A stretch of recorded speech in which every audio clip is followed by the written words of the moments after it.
Current affairs, GK tricks, maths tricks, reasoning tricks और job alert के लिए हमारे चैनल को सब्सक्राइब करें। हेलो विद्यार्थियों, आज अपन पढ़ रहे हैं साधारण ब्याज। अंग्रेजी में इसे सिंपल इंटरेस्ट बोलते हैं। बहुत ही अच्छा तरीका है, अच्छा टॉपिक है, हर एग्जाम में आता है। बिल्कुल बेसिक से बताऊंगा, वीडियो स्किप ना करें, पूरे एंड तक देखें। तो चलो शुरू करते हैं। सरल ब्याज, सिंपल इंटरेस्ट, इसका पूरी दुनिया में एक ही फॉर्मूला है, ब्याज बराबर मूलधन इंटू दर इंटू समय बटा 100। अपन भी यही सूत्र लगाएंगे, ठीक है। यहाँ पे काम में आने वाली कुछ चीजें अपन देख लेते हैं। यहाँ पे आपको 3-4 चीजें काम में आएगी। एक तो है आपका पी यानी कि प्रिंसिपल यानी कि मूलधन। दूसरा आपके पास आएगा ए यानी कि अमाउंट यानी कि मिश्रधन। तीसरा आपके पास आएगा रेट, आर यानी कि ब्याज की दर। चौथा आपके पास आएगा टी यानी कि टाइम मतलब समय। और पांचवा आपके पास आएगा एसआई यानी कि सिंपल इंटरेस्ट यानी कि साधारण ब्याज। ठीक है, ये पांचों चीजें आपको समझ में आई। ये तो आपको समझ में आएगा, मूलधन इंटू दर इंटू समय बटा 100 गुणा करेंगे तो अपना क्या आ जाएगा, ब्याज। अब देखो यहाँ पे 1 2 3 4 चीजें मिसिंग है ना। चारों में से आपको एक फॉर्मूला है जिसमें 4 चीजें, 4 चीजों में से 3 चीजें आपको दी जाएगी और एक चीज अपन से पूछी जाएगी। ठीक है, अगर यहाँ पे अपन को देता है वह कि मिश्रधन दे देता है, तो अब मिश्रधन कैसे निकालेंगे। तो देखो मिश्रधन क्या होता है, मिश्रधन बराबर जो मूलधन होता है ना, मूलधन, उसमें अपन को जोड़ना है ब्याज यानी कि साधारण ब्याज। मूलधन में साधारण ब्याज जोड़ेंगे तो अपना मिश्रधन आ जाएगा। अगर आपको मिश्रधन दिया जाता है और अगर आपको ब्याज दिया जाता है तो आप मिश्रधन में से साधारण ब्याज को घटा के मूलधन निकाल सकते हो। मिश्रधन दिया जाता है, मूलधन दिया जाता है, तो मिश्रधन में से मूलधन को घटा के आप ब्याज निकाल सकते हो। ठीक है, देखिए यहाँ पे अपन क्वेश्चन शुरू करते हैं। बिना लेट हुए पहला प्रश्न देखते हैं। देखो 5,000 रुपए का 10% वार्षिक ब्याज की दर से 3 वर्ष का साधारण ब्याज कितना होगा। यहाँ पे पूछ रहा है साधारण ब्याज। प्रश्न में ध्यान रखना, साधारण ब्याज पूछ रहा है या मिश्रधन पूछ रहा है। ठीक है, साधारण ब्याज कितना होगा। ठीक है भैया, देखते हैं। तो देखो इसको सोल्व करने के 2 तरीके हैं। साधारण ब्याज को सोल्व करने के 2 तरीके हैं उसी एक रामबाण सूत्र से। पहला तरीका तो है सूत्र में मान रख के अपन आंसर निकाल लेंगे। सूत्र में मान कैसे देखेंगे, ये देखो एसआई बराबर P into R into T बटा 100, P into R into T बटा 100। या दूसरा एसआई बराबर पी का आर टी प्रतिशत, मतलब पी यानी कि जो मूलधन है और आर टी यानी कि दर और समय को गुणा। जैसे 10 इंटू 3 30, मतलब 5,000 का 30% निकाल लोगे तो भी ब्याज आ जाएगा। ठीक है, तो ये तो हो गया आपका पहला तरीका और ये हो गया आपका दूसरा तरीका। मैं दोनों से ही बताता हूं। पहले तो मैं इससे बताता हूं, पहले वाले से। एसआई बराबर, ये देखो एसआई बराबर पी का मान कितना है 5,000 इंटू दर कितनी है 10% वार्षिक, और तो 10 लिख रहा, और दर समय कितना है 3/100। ठीक है, मान रख दिया, काट देते 1 0 से 1 0 1 0 से 1 0। 500 इंटू 3 5 3 15 यानी कि कितना आया 1500, यानी कि अपना आंसर ये। क्लियर। दूसरा तरीका देखते हैं, पी का आर टी प्रतिशत। अगर अपन इससे करेंगे तो इसको कैसे करेंगे, है ना। एसआई बराबर पी का आर टी प्रतिशत, पी का मतलब 5,000 आर टी यानी कि 10 या 30, 5,000 का 30%, तो 30% कैसे निकालते हैं 5,000 इंटू 30 बटा 100, 5 3 15 यानी कि कितना आ गया वापस। क्लियर, आया आपको समझ में। नहीं आया तो फिर एक और प्रश्न करते हैं जिसमें आपको समझ में आ जाएगा। दूसरा प्रश्न अपन देखते हैं, है ना। अगला प्रश्न देखते हैं, बहुत ही इंपॉर्टेंट प्रश्न है। दिख छोटा रहा है लेकिन कितना भारी है देखो। 4 पैसा प्रति रुपये प्रति माह की दर से 2000 रुपये का 3 वर्ष का साधारण ब्याज क्या होगा। मतलब क्या बोल रहा हूं कि 1 रुपये का 1 महीने के 4 पैसे ब्याज की दर। देखो 1 रुपये का 1 महीने का 4 पैसे वो दर बोल रहा है। तो अपन पहले तो क्या करते हैं, दर को 12 वर्ष में यानी कि वार्षिक दर निकाल लेते हैं। तो देखो 1 रुपये का 1 माह का ब्याज कितना है, 4 पैसे। ठीक है, यानी कि 1 रुपये का 1 माह का ब्याज है 4 पैसे। तो 1 रुपये और ये मैं दोनों तरफ 100 से गुणा करूं तो 100 रुपये का 4 महीने का ब्याज 400 पैसे हो जाएगा। यानी कि 100 रुपये का 1 माह का ब्याज कितना हुआ, 4 × 100 मतलब 400 पैसे। यानी कि 4 रुपये। 100 रुपये का 1 महीने का ब्याज है 4 रुपये। तो अपन को 12 महीने का निकालना है वार्षिक। यानी कि देखो 100 रुपये का 12 माह का, 1 माह का 4 है तो 12 माह का, तो उसको 12 से गुणा कर लो, बराबर जोड़ लो। 12 माह का ब्याज बराबर 4 × 12, 12 चौक 48, यानी कि 48%। मतलब उसकी ब्याज की दर कितनी आई, 48%। ठीक है, अब ये तो ब्याज आएगी साहब की दर आएगी। अब वो पूछ रहे हैं कि ब्याज निकालना है साधारण ब्याज। तो पी का 80%, SI बराबर पी का 80%, पी का 80% है ना। तो पी कितना आ रहा है, 2000। मैं यहाँ पे ऊपर लिखता हूं उसको, है ना।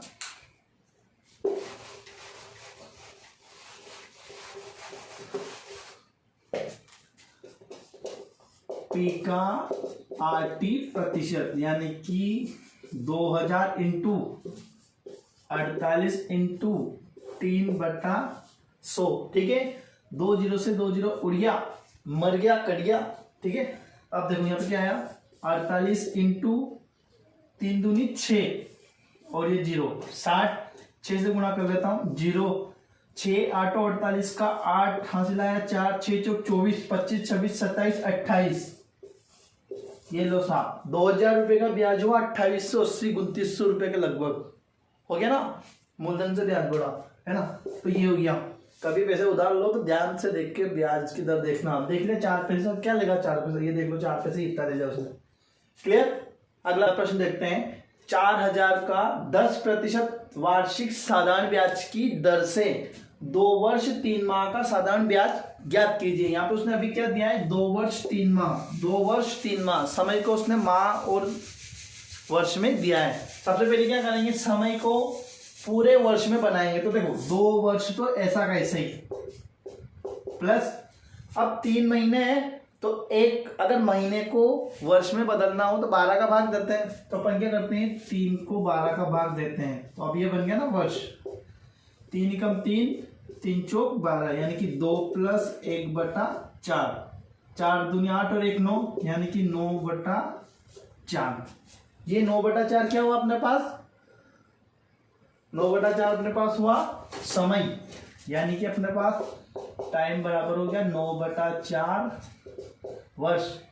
बाकी प्रश्न पहले के जैसे ही कर लेंगे, हो जाएगा। देखो पी का 80%, SI बराबर पी का 80%। पी 4000 का RT, R यानी कि दर 10 और T टाइम 9/, तो ये /4 × 100। कोई भी बटा में तो नीचे आ जाती है ना।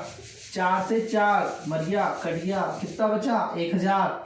100 से 2 0 कट गई तो कितना बचा 10 × 10 × 9, 9 × 90, 90 × 900, यानी कि आंसर कितना है अपना 900। यानी कि उसका साधारण ब्याज कितना बना 900।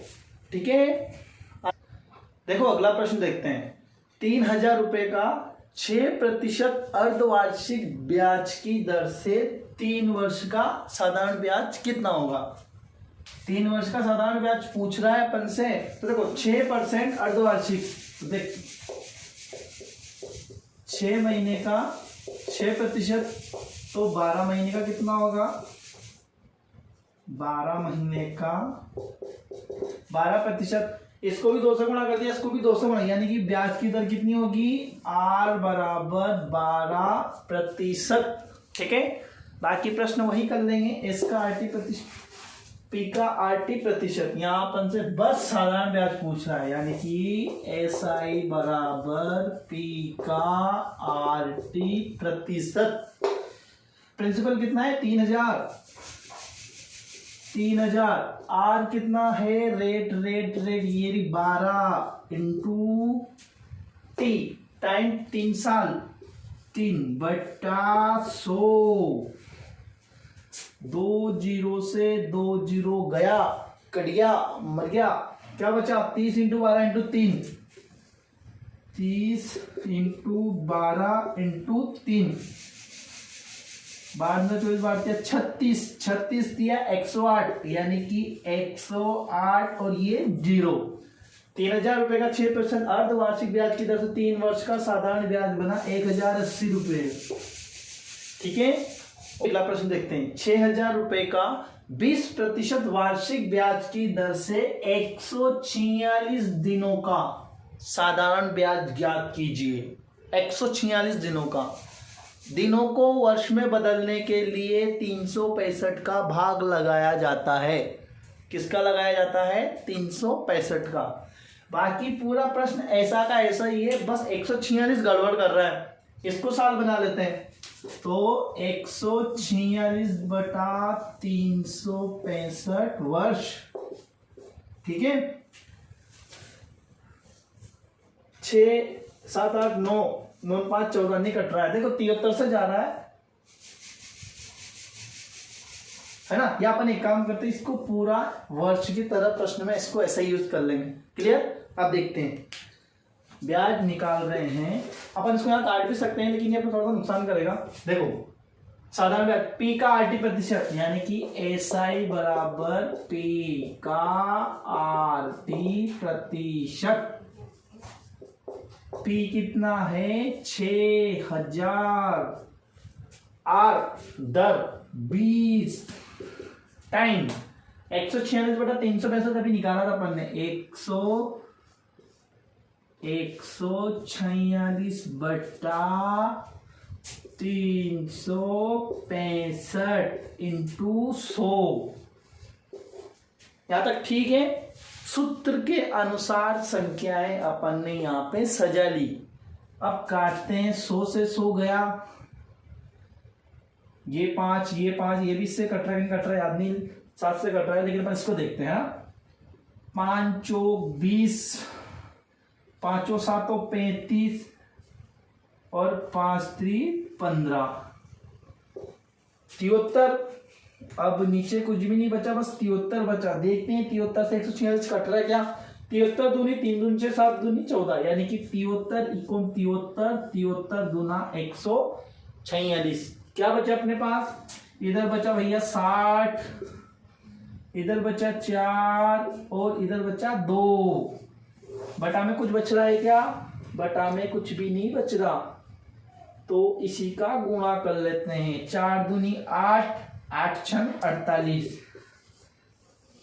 और 1 0 ऐसा का ऐसा ही, यानी कि 480 अपना सही आंसर है।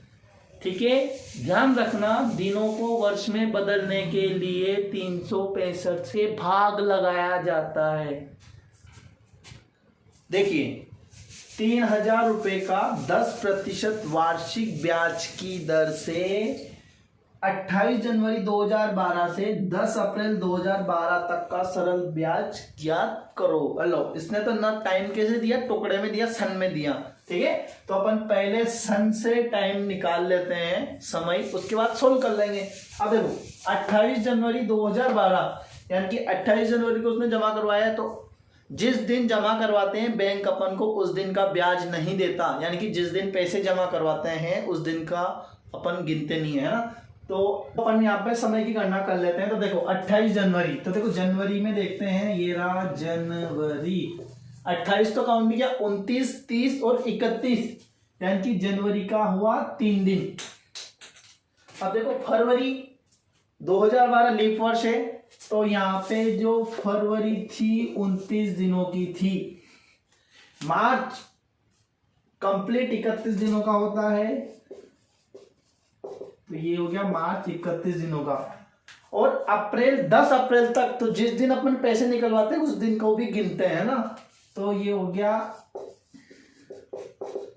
10, 9 और 1 10, 3 13 के 3 हासिल आया, 1 3 3 6 और 1 7, यानी कि 73 दिन का अपन को ब्याज देना है। 73 को 365 से भाग लगाएंगे, तो 3 5 15 और 7 5 35 36, यानी कि 73 कम 73, 73 5 165, यानी कि 1/5 वर्ष।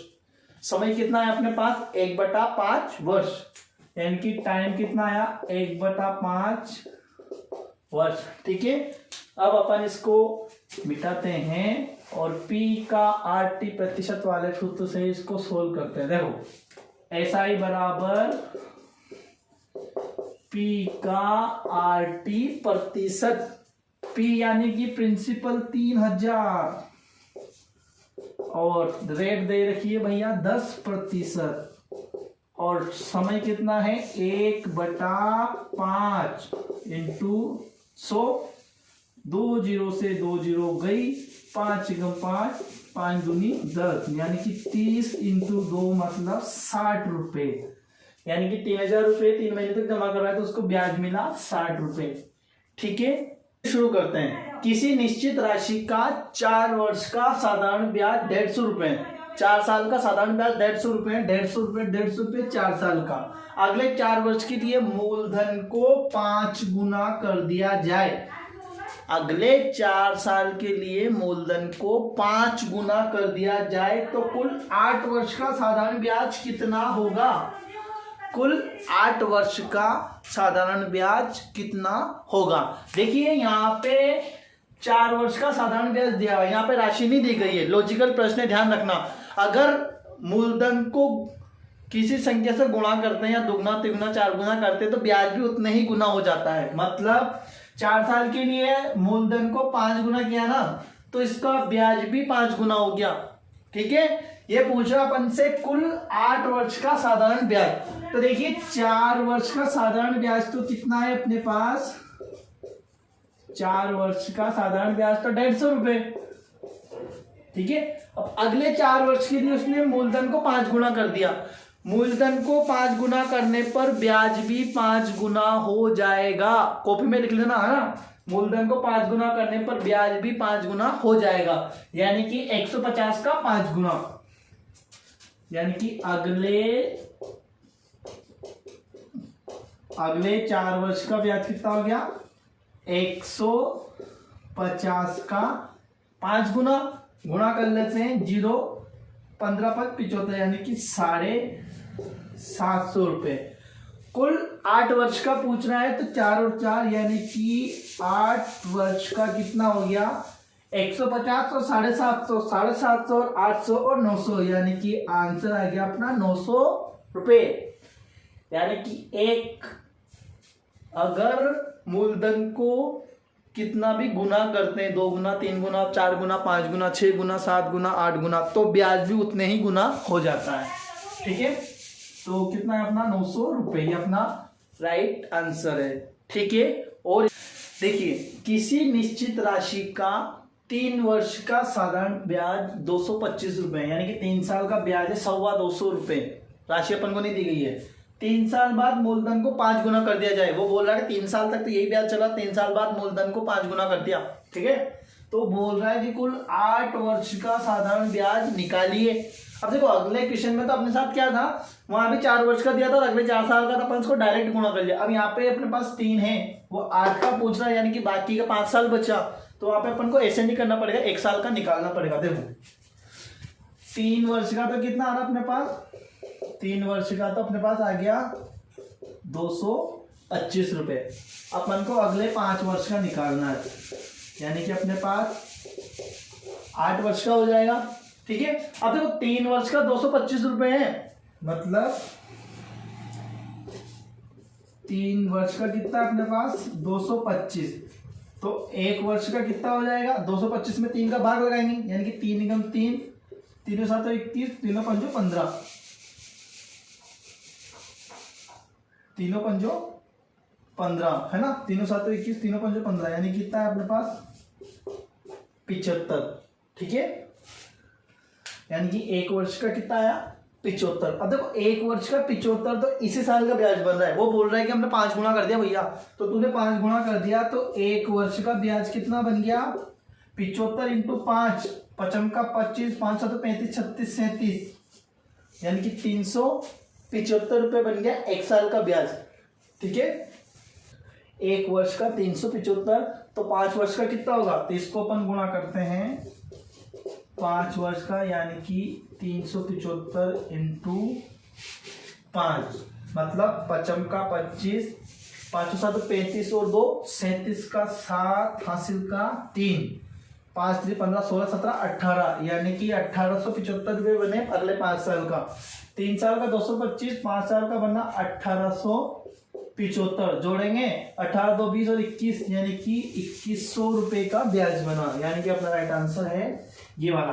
मतलब 8 वर्ष का ब्याज कितना बना 2100 रुपये। वापस से समझो, 3 वर्ष का दिया हुआ है तो अपन ने पहले 1 साल का निकाल दिया, 1 साल का निकाला अपन ने, तो भाग देके निकाल दिया, तो 75 रुपया है। ठीक है, अब वो अपन से पूछ रहा है 8 साल का ब्याज निकालो, तो भैया 3 साल का तो उसने दे रखा है 225, 3 साल बाद उसने 5 गुना किया, 3 साल तक 225 ही रहे, तो 3 साल का ब्याज 225 25, और बाकी के जो 5 साल है तो 5 गुना किया, तो गुणा कर दो 5, ये रहा 1 साल का 75 था, 75 का 5 से गुणा 375, यानी कि 1 साल का 375 बना, तो 5 साल का कितना बना 1875, तो इसमें गुणा करके जोड़ दिया, यानी कि 8 साल का अपने पास आ गया पूरा 2100 रुपए। अगला प्रश्न देखिए, अगला प्रश्न देखते हैं, मिश्र धन पर आधारित है 10% वार्षिक साधारण ब्याज की दर से, मतलब 10% वार्षिक साधारण ब्याज है उसकी दर से 3 वर्ष का मिश्र धन दिया गया है, मिश्र धन अमाउंट, मिश्र धन दिया गया है 6500, 6500 रुपए कुल हो तो मूलधन ज्ञात कीजिए। मतलब 10% वार्षिक साधारण ब्याज की दर से 3 वर्ष का मिश्र धन है 6500 रुपए, तो बोल रहा है कि मूलधन ज्ञात कीजिए। अभी अपन कब से क्वेश्चन कर रहे हैं कि SI बराबर P का RT प्रतिशत, तो देखो P का RT प्रतिशत, SI पूरा P कितना होता है 100%, देखो SRT का RT प्रतिशत, देखो 10 और 3 30, यानी कि मूलधन का 30% निकालेंगे तो साधारण ब्याज आ जाएगा, और साधारण ब्याज को वापस से मूलधन में जोड़ देंगे तो मिश्र धन आ जाएगा। साधारण ब्याज को वापस मूलधन में जोड़ देंगे तो मिश्र धन आ जाएगा। यहाँ पे देखो मूलधन कितना है 100%, 30% ब्याज, यानी कि मिश्र धन कितना हो गया, मिश्र धन कितना हो गया 130%। अगर आपके यह बात समझ में आ गई है तो आप इस प्रश्न को बहुत ही आसान तरीके से कर सकते हो। नहीं आई है तो एक और बार इसको वीडियो को बैक करके देख लेना, और नहीं आती है तो फिर मैं दूसरा तरीका बताता हूं, जिसको ये बात समझ में आएगी वो देखना। मिश्र धन बराबर 130%, यानी कि 6500 बराबर 130%, 1 0 से 1 0, 13 5 65, यानी कि 1% बराबर 50, तो 100% बराबर 5000, 1% बराबर 50, तो 100% बराबर 5000, और 100% क्या है मूलधन, यानी कि राइट आंसर है 5000। जिसका नहीं आ रहा है समझ में वो इधर देखो, अगर अपन मिश्र धन निकालते हैं तो अपन मूलधन में जोड़ते हैं साधारण ब्याज। ठीक है, तो देखो मिश्र धन को मैं बोलता हूं अमाउंट बराबर P प्लस SI, तो A बराबर P, मूलधन निकालना है P, और A अपन को दिया गया है 6500, P प्लस P का RT प्रतिशत, यानी कि P इंटू RT 30, बटा 100। इसको सोल्व करेंगे तो भी अपने पास पी का मान आ जाएगा। देखो ये और ये दोनों में एलसीएम लेंगे, 6500 बराबर 100p, 100p प्लस 30p बटा 100। तो देखो 6500 बराबर 100 और 30, 130p बटा 100, एक जीरो से एक जीरो कट गया, ठीक है। और 13 एकम 13, 13 पंजो 65, यानी कि देखो यहां से क्या आया 500 बराबर p बटा 10, p बटा 10, ये 10 वज्र गुणन होकर इधर आ जाएगा तो 5000 बराबर p। मूलधन कितना आया भैया 5000 आया। आपको समझ में? देख लो, लॉन्ग मेथड चाहिए शॉर्ट मेथड, दोनों इजी हैं, आपको बस समझ का फर्क है। अगर आप सूत्र से करना चाहो तो ऐसे कर लेना, आपका आंसर आ जाएगा। और अगर आप मैंने आपको बताया 130% मूलधन है तो आपका आंसर बहुत डायरेक्ट आ जाएगा, ठीक है। आज की क्लास में इतना ही। अगले क्लास में अपन पढ़ेंगे चक्रवृद्धि ब्याज के बारे में। और वीडियो अच्छी लगी हो तो लाइक सब्सक्राइब करते हुए धन्यवाद। हमारी मैथ्स मेंटल। दोस्तों हमारे चैनल को सब्सक्राइब करें, बेल आइकन दबाएं, लाइक कमेंट और शेयर करें। धन्यवाद।